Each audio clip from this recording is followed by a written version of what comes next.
Hello and welcome back to my channel and to my Pier Paolo Pasolini retrospective. And today I'm going to talk about Teorema, or Theorem. Now this is probably Pasolini's most beloved film, but it's a film that I've always struggled with in the past. Now the reason was because in the past I saw this as one of those films that was made in the late 60s, early 70s. There was a whole clutch of them from European art cinema, attacking the bourgeois family.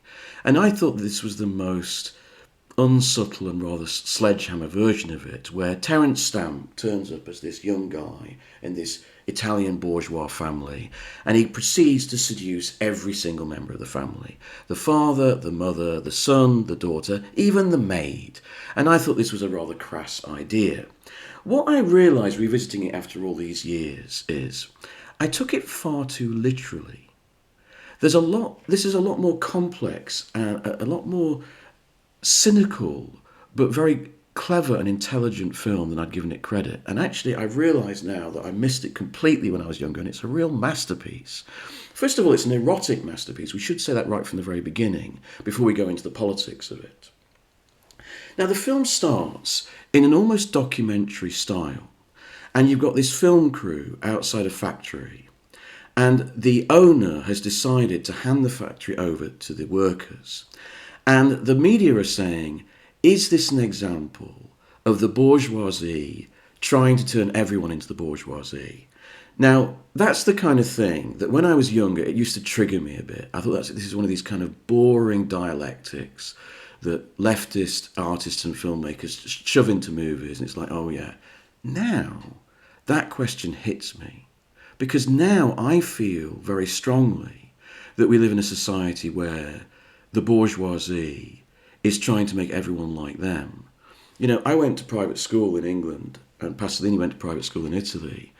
And the way private school works is it's not about educating people in terms academically. It's not. It's about trying to create a certain kind of person, a certain kind of personality, a certain kind of ideal citizen, a kind of ideal gentleman, right? So it's, you know, over your psychology, your behaviour, your manners, your whole being. And when I look around our society now, I feel that that's how the whole society is. The whole society has turned into a private school, where our media, our politicians, our public sector, our education system are trying to mould us and tell us what to think and how to feel. It's the bourgeoisification of society. So now I'm more sympathetic to what Pasolini was talking about. Anyway, then we go into a very interesting sequence, and what I want to say about this film is, what I missed when I first watched it is how clever this film is in terms of its form. You know, we've gone from Pasolini being a neo-realist who's also working with classical primitive forms, going back to the story of Christ or the story of Oedipus Rex, right? And now he becomes a modernist. And this is a modernist work of art to set alongside Antonioni. He's completely changing his register. And I missed this the first time I saw it. So then, in this second part of the film, he almost goes into a silent movie. And the characters of the family are presented in this kind of sepia tint. It's kind of fascinating to watch. Then we have a party sequence, and in comes Terence Stamp and his crotch. We see rather a lot of his crotch. They seem very interested in it, the various characters, and Pasolini's camera seems very interested in it as well. Incidentally, if you've got the Criterion box set of Pasolini, there's a very interesting, very funny interview with Terence Stamp talking about this film. He's a little bit critical of Pasolini. Apparently Pasolini and his producer didn't pay him. Interesting, you know, for such a Marxist filmmaker. You know, Terence Stamp doesn't hold back. And it's very interesting, Terence Stamp, while he was making the film, he met this Indian guru, and he went off for years. His whole film career stopped from about 1970 till Superman 2. And he was out in a sort of ashram out in India for years, let his hair grow long, wore orange robes. It's fascinating. It's a very interesting interview. Anyway, back to Terence Stamp's crotch, which plays a big part in this film. Now, so what happens is there are several sequences where Terence Stamp, apparently, according to everything you read about the film, seduces the members of the family. This is not true.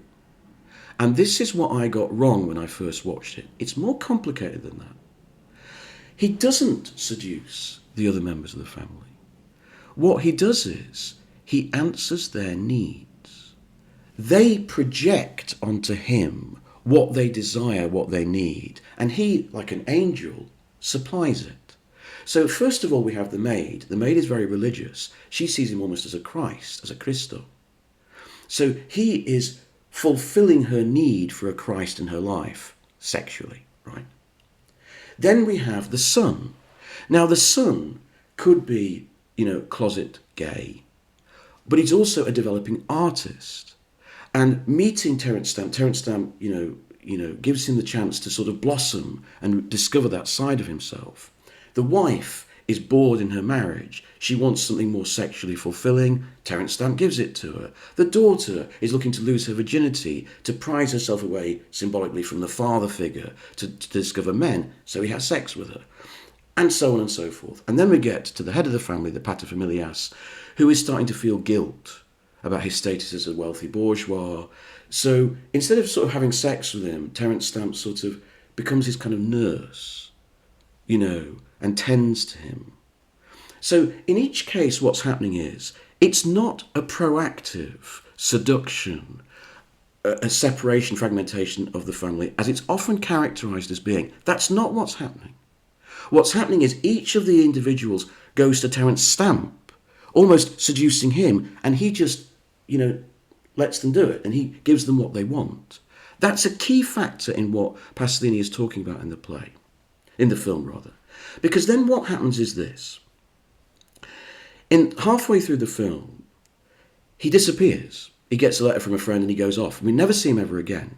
And the rest of the film is about what the family do. Now, this is the key point of the film.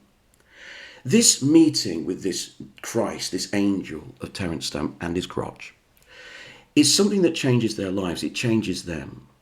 And what they do is they become inspired. They go off to perform what they really want to do. So the boy becomes an artist. He becomes an action painter. The mother, craving sex, goes off, picking up men all over, Rome. The maid, and this is the most amusing bit of the film for me, she goes off, she goes back to what seems like her home, and she just sort of sits on this stool and she becomes a saint. She becomes this figure of worship. And there's one brilliant scene where she starts levitating above the house. That's one of my favourite shots in Pasolini. It's fantastic.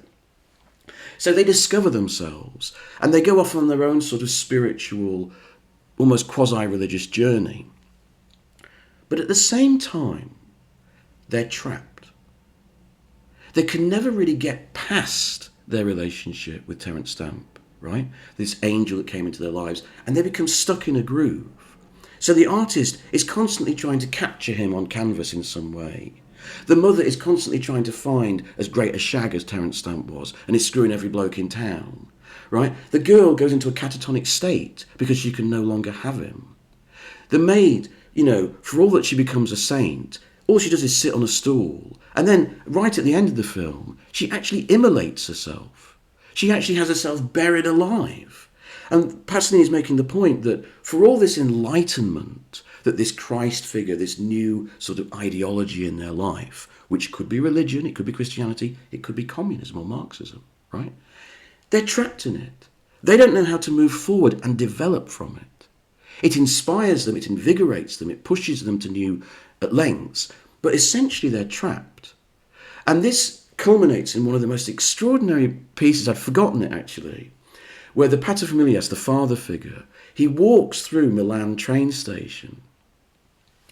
And he has this, he's eyeing up this other guy who looks a bit like Terence Stamp with his equally big crotch.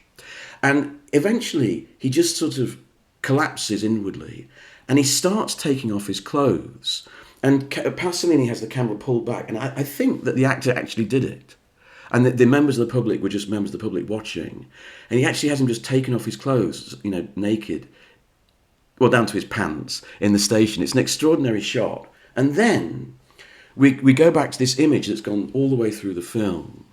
It keeps cutting to the hot ashes around Mount Etna, this kind of wilderness that God has supposedly led us through. This is a recurring motif throughout the film. And this paterfamilias, naked, walks out screaming in despair across Mount Etna, and that's the end of the film. So it's an incredible film because what Pasolini is saying is it's a very cynical film. It's almost as though Pasolini has come to an ideological dead end, that he's given up hope. That here is Terence Stamp, this kind of Christ figure in these people's lives, but for all the joy that he brings them, they can never move past it. And in a sense, Pasolini is also saying this about any kind of ideology, any kind of thing that motivates us. Can we really develop from it?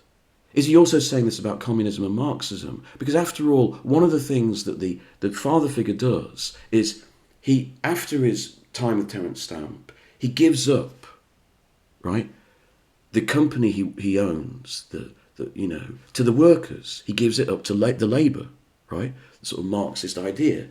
But this is a dead end. It's not seen to solve anything. Pasolini is as cynical as he is about the maid's religion. So it's an extremely dark film, a very cynical film, but it's quite brilliant. Cinematically, the cinematography, the precision of the editing, the way the film holds you in suspense, it's a remarkable piece of work. It's a brilliant modernist work of art. I missed it the first time round. Watching it the second time round, I recognised that this is one of Pasolini's masterpieces and one of the really important films of the 1960s. Thanks very much.